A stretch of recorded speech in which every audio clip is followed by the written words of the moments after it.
ያለሽበት ኢንቫይሮንመንት ለእድሜሽ ወይ ደግሞ ያለሽበት ቦታ ለፍቅር ህይወትሽ ለትዳር ህይወትሽ ትኩረት እንዳትሰጪ ለሴትነትሽ ትኩረት እንዳትሰጪ ያደርግሻል። ትግል ላይ ስትሆን ኦሬዲ ትኩረትህን የሚወስደው የትኛው ነው? ትግል ነው። የሰው ልጅ ደግሞ ትኩረት የሰጠው ነገር ብቻ ነው እያደገ ነው። መጀመሪያ ግን ሴት ልጅ ትኩረት መስጠት ያለባት ለሴትነቷ፣ ለእድሜዋ፣ ለጊዜዋ። በጣም ሚሊየነር ሴት ባለቤቷ የፈለገ ቢሰራ እሷ ጋር የመድረስ እድሉ በጣም አናሳ፣ ሊደርስ ይችላል በጣም ግን አናሳ። እዛዛ የሚል ሰው ጋር እዛዛ ካለች በቃ እንደ ወንድ ነው ራሷን እያየች።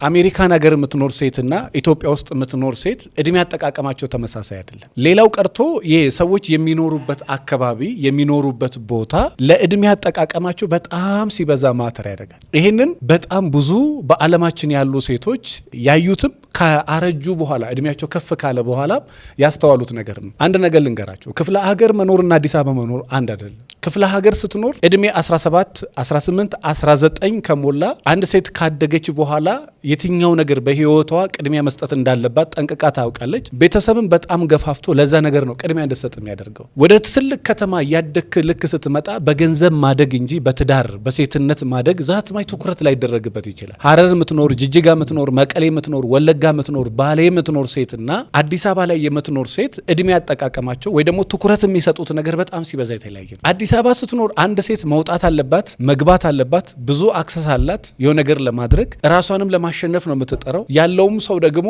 ለቁም ነገር የሚፈልግ አይደለም፣ ሁሉም ማለት አይደለም። ከዛ የተነሳ ትኩረት የምታደርገው ራሷ ላይ ነው። ማግባት ላይ ጥቂት ሴቶች ብቻ ናቸው ትግል ውስጥ የሚገቡት። አሜሪካን ሀገር ያሉ ሴቶች ደግሞ ህይወቱ በራሱ የሆነ ጡዘት ውስጥ ያስገባል። ያሉት ሴቶች 30 ዓመታቸው፣ ያሉት ሴቶች 40 ዓመታቸው፣ ያሉት ሴቶች 50 ዓመታቸው። ኑሮ ራሱ ራስን ትኩረት አድርገህ እንዳታይ ያደርጋል። ይሄንን አሜሪካን ሀገር የምትኖሩ፣ ጀርመን የምትኖሩ፣ ካናዳ የምትኖሩ፣ አውስትራሊያ የምትኖሩ፣ በቃ ውጭ ሀገር የምትኖሩ ሰዎች ይህን ነገር በደንብ ታስተውሉታላችሁ ብዬ አስባለሁ። ያለሽበት ኢንቫይሮንመንት ለእድሜሽ ወይ ደግሞ ያለሽበት ቦታ ለፍቅር ህይወትሽ ለትዳር ህይወትሽ ትኩረት እንዳትሰጪ ለሴትነትሽ ትኩረት እንዳትሰጪ ያደርግሻል። ብቻዋን የምትኖር ሴት ራሷን ለማሸነፍ ቤት ኪራይ ለመክፈል የእናቷን ህይወት ለመቀየር የአባቷን ህይወት ለመቀየር ትግል ውስጥ ነው የምትገባው። ከዛ የተነሳ ድንገት ትዳር ከመጣ የምታምንበት የሚያኖራት ሰው ከተገኘ ወደ ማግባት ልትሄድ ትችላለች። ነገር ግን ነፍስ ውጪ ነፍስ ግቢ ግብ ላይ ያለች ሴት ባህል ያሳስባታል ብዬ አይደለም። ምክንያቱም ለመኖር ሀሳብ ውስጥ የገባች ሴት መብላት፣ መጠጣት፣ መውጣት፣ መግባት፣ ቤት ክራይ፣ የቢል ስንት ነገር ሀሳብ ያለባት ሴት በህይወቷ ማግባት ያን ያህል አንገብጋቢ አይሆንባትም። ከጀርባ 30 ስልክ እየተደወለ ለልጆቻችን ለእንትናችን ብር አንጪ ብር ላኪ የምትባል ሴት ለጊዜ የሚያሳስባት ከዛ ጭንቀት መውጣት ነው። የሆነ ካምፓኒ የገነባች ሴት ካምፓኒን እንዴት በትክክል ልምራው የሚለው ነገር ነው ትኩረቷን የሚወስደው። እናት አባቷ ላይ የምትኖር ሴት መቼ አግብቼ ከዚህ ይገላገላለሁ፣ መቼ እወጣለሁ እንደሚያሳስባት ሁሉ በጣም ውጥረትና ጫና ላይ ያለች ሴት ከእንደዚህ አይነት ውጥረት ወጥቼ መቼ ነው ትንሽ የተረጋጋ ኢኮኖሚ የሚኖረኝ የምገነባው፣ የተረጋጋ ቀስ ቤ የተረጋግቼ የምገነባው ሲስተም መቼ ነው የምገነባው ብላ የምታስብ እንጂ ባል መቼ ነው ማገባው መቼ ነው ትዳር የሚለው አያሳስባትም። እኔ ይሄን ቪዲዮ በተለይ አሜሪካን ሀገር ያሉ ውጭ ሀገር ያሉ ሴቶች ቢሰሙት ደስ ይለኛል። በተለይ አዲስ አበባ ላይ ቢዝነስ የህይወት ትግል ላይ ያሉ ሴቶች ቢሰሙት ደስ ይለኛል። ትግል ላይ ስትሆን ኦሬዲ ትኩረትህን የሚወስደው የትኛው ነው? ትግል ነው። የሰው ልጅ ደግሞ ትኩረት የሰጠው ነገር ብቻ ነው እያደገ መሄድ ነው። ሴትነቴ ይበልጥብኛል፣ ሴትነቴ ላይ ነው ፎከስ ማድረግ ያለብኝ፣ ማግባት አለብኝ ብላ ትኩረት የምትሰጠው ሴት ስታወራም፣ ስትናገርም፣ ስታገኝም፣ ስትወጣም ስትገባም እያንዳንዱ ነገር ማግባቷ ላይ ነው፣ ሴትነቷ ላይ ነው። ያኛውን ቀጣይ ታደርገዋለች። ያችኛዋ ግን በቃ ሰርቫይቭ ማድረግ ነው የመጀመሪያ በቃ በህይወቷ ቅድሚያ የምትሰጠው። ሌሎቹ ነገሮች ቀጣይ ናቸው። መጀመሪያ ግን ሴት ልጅ ትኩረት መስጠት ያለባት ለሴትነቷ ነው፣ ለእድሜዋ ነው፣ ለጊዜዋ ነው። እድሜዋን ተጠቅማ ካልተራመደች በስተቀር ገንዘቡ ቀድሞ፣ ሀብቱ ቀድሞ፣ ምኑ ቀድሞ የሆነ ሰዓት ላይ ምን ይመጣል? ባል ይመጣል። ያ የመጣውን ባል ሮጦ እሷ ጋር መድረስ አይችልም። በጣም ሚሊየነር ሴት ባለቤቷ የፈለገ ቢሰራ እሷ ጋር የመድረስ እድሉ በጣም አናሳ፣ ሊደርስ ይችላል በጣም ግን አናሳ ነው። ታዝባችሁ ከሆነ በኢኮኖሚ አንዴ በጣም ወደፊት የሄዱ ሰዎችን አንተ ከነሱ በታች በማይንድ ሴት በምን እያልክ ትኖራለህ እንጂ እነሱ ጋር የመድረስ እድል በጣም አናሳ። ከዛ የተነሳ እነሱ ባይገዙ ራሱ የተገዥነት ስሜት ይሰማል። እነሱ እንደ ባሪያ ባያዩህም አንተ ራሱ እንደ ባሪያነት ራስን የማየት ስሜት ይሰማል። እነሱ የበላይነት ስሜት እንደ ተቀዳጁ አክት ባያደርጉም ራሱ አንተ እነሱ የበላይ አንተ ራስን የበታች ታደርጋለህ። የዛሬ ቪዲዮ ምንድን ነው? አሜሪካን ሀገር ስትኖሪ ውጭ ሀገር ስትኖሪ አጠገብሽ ያሉት ሁሉም አላገቡ። ከዛ የተነሳ ራስሽን ከነሱ ጋር ነው የምታወዳደሪ። አታቂውም 30 ዓመት ስትገቢ፣ አታቂውም 35 ስትገቢ፣ አታቂውም 40 ስትገቢ፣ ከዛ ብንን ስትይ አጠገብሽ ያሉ በጣም ትልቅ ያላገቡ ሴቶች ማግባት እየፈለጉ ያላገቡ፣ ከምን የተነሳ? ከኑሮ፣ ከስራ፣ ከውጥረት፣ ከጭንቀት። እነሱም ከነሱ በላይ ያሉትን ሰዎች በማየት አላገቡም፣ አንቺም ከነሱ አንቺ እነሱን በማየት አላገባሽም። ከዛ የተነሳ ብንን ስትል 35 ዓመት፣ ብንን ስትል 40 ዓመት፣ ብንን ስትል እንቁላል ጨርሰሻል ወይ ደግሞ ማግባት። ሌላ ታሪክ። ምንድነው ሐሳብ ይመስላችሁ? እኔ ውጭ ሀገር ለምትኖሩ እህቶቼ በደንብ ትኩረት አድርጉ ብላችሁ ምንድነው እሱ ይሄ ያዘናጋሻል። አንቺ ያለሽበት ቦታ ያዘናጋሽና ሁሉም በቃ ስራ ላይ ስለሆነ እያተኮረ ያለው አንቺም ስራ ላይ ማተኮር ትጀምሪያለሽ። የምትይዣቸው ወንዶች ደግሞ ለማግባት አላማና ፍላጎት የሌላቸው በቃ እዛ አንድ ሴት 30 ዓመት ከገባች በኋላ እዛ የሚል ሰው ጋር እዛ ካለች በቃ እንደ ወንድ ነው ራሷን እያየቻለች። ሴት ስትሆን ከወንድ ራሷን ደብቃ እንደ ሴት ነው ራሷን አጀስት ማድረግ ያለባት። ስለዚህ ያዘናጋሻል። ያለሽበት ኢንቫይሮንመንት አዲስ አበባ ከሆነ የምትኖሩ ያዘናጋቸው። በቃ ቆንጆ ነሽ፣ በቃ እንትንሽ ይባልና በተለይ ይሄ ኮንፈርት ዞን ካለ፣ በተለይ ደግሞ ይሄ ወንድ ልጅ እንደ ልብ የማግኘት እድሉ ካለ በቃ መዘናጋት ነገር አለ። ያ ደግሞ ባለበት አይቀጥልም። እንኳን በሴት ደረጃ ቀርቶ ወንድም ስትሆን ባለህበት ቦታ አትቀጥልም። የሆነ ሰዓት ላይ በጣም በጂጊ በሚባል ደረጃ የሰው ጎርፍ ያም ታምራለሽ፣ ያም ታምራለህ፣ ያም ይልሃል።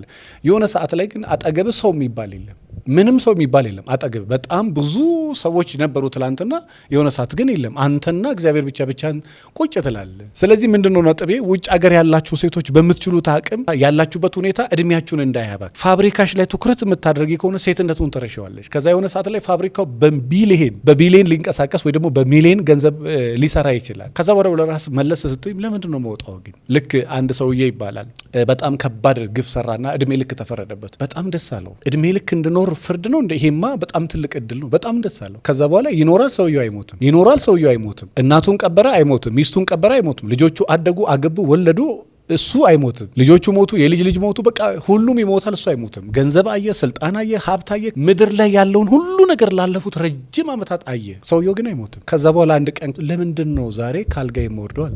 ምን አዲስ ነገር ለማየት? ለካ ህይወታችንን ያጣፈጠው ይሄ ገደብ አለ። ለካ የሆነ ታይም ላይ ወጣትነቱም፣ ትዳሩም፣ ሴክሱም ምኑም ነገር ለካ የሆነ ታይም አለው።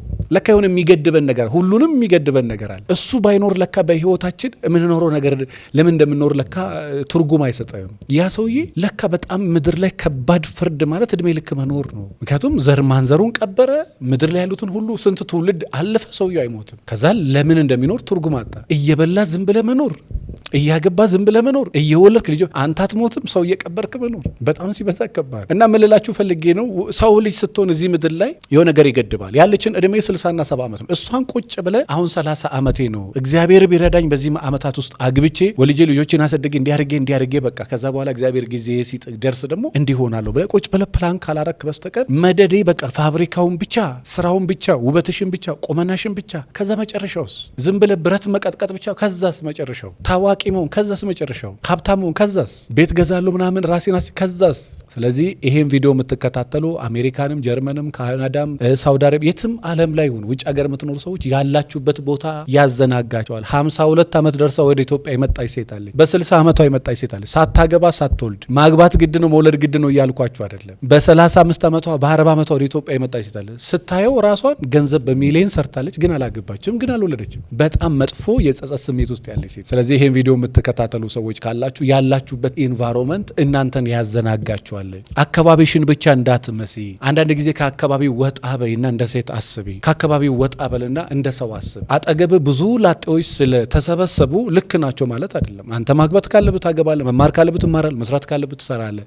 ሁሉ ነገር በጊዜው። ምናልባት ሴቶች ይሄን ነገር ራሳችሁ ላይ ያስተውላችሁ ከሆነ ስራ ላይ ብቻ፣ ፋብሪካ ላይ ብቻ፣ ድርጅት ላይ ብቻ፣ የሆነ ነገር ላይ ብቻ ከሆነ ከዛ በኋላ ህይወት ምንድን ነው ትርጉም? እምኖርለት ቤተሰብ ሊኖረኝ ይገባል ብለህ ካሰብክ ስለ ቤተሰብ ብዙ ነገር ማቀር ትጀምራለና ይሄ የተወሰነ ነገር አይምሯችሁን ይከፍትላችኋል ብዬ አስባለሁ። በጣም ትልቁ የዛሬ ሀሳቤ ምንድን ነው? ያለህበት ቦታ ያዘናጋሃል። በጣም በብዙ መንገድ ያዘናጋል። ያለህበት አካባቢ እድሜህን እንድታባክን፣ እድሜሽን እንድታባክኝ ያዘናጋሻል። ያለህበት የመጠጥ ሁኔታ በቃ ለአንተ ህይወት መጠጥ ብቻ እንደሆነ አይምሮ ላይ ይሳላል። ከዛ በኋላ ለአንተ ህይወት ማታ ማታ መጠጣት ነው። ያለህበት ቦታ ቅዳሜ ሌሊቱ ሙሉ የሚጠጡ ከሆነ በቃ ለአንተ ህይወት ቅዳሜ መጠጣት ነው። እና አንዳንድ ጊዜ ካላችሁበት ቦታ ወጣ በሉና ነገሮችን አየት ለማድረግ ሞክሩ። ወጣ ብለ አየት ማድረግ ወጣ በይና አየት ለማድረግ እዛ ቦታ ቁጭ ብለሽ በቃ 36 38 39 40 በቃ ቁጭ። ስለዚህ ይሄንን በደንብ አስቡበት። ያን ጊዜ እድሜያችሁን በትክክል ትጠቀማላችሁ ብዬ አስባለሁ። በተለይ ውጭ ሀገር ያላችሁ ከስተመሮቻችን ይሄን ነገር በደንብ አስተውሉበት ለማለት እወዳለሁ። ከአቅማችሁ በላይ የሆነ አለመግባባት፣ ሰላም ማጣት፣ ደስታ ማጣት፣ ረፍት ማጣት፣ አለመግባባት በቤታችሁ በጓዳችሁ በኑሯችሁ ካለ ወደ መልሕቅ ጎራ በሉ። 09774050 ላይ ደውሉ።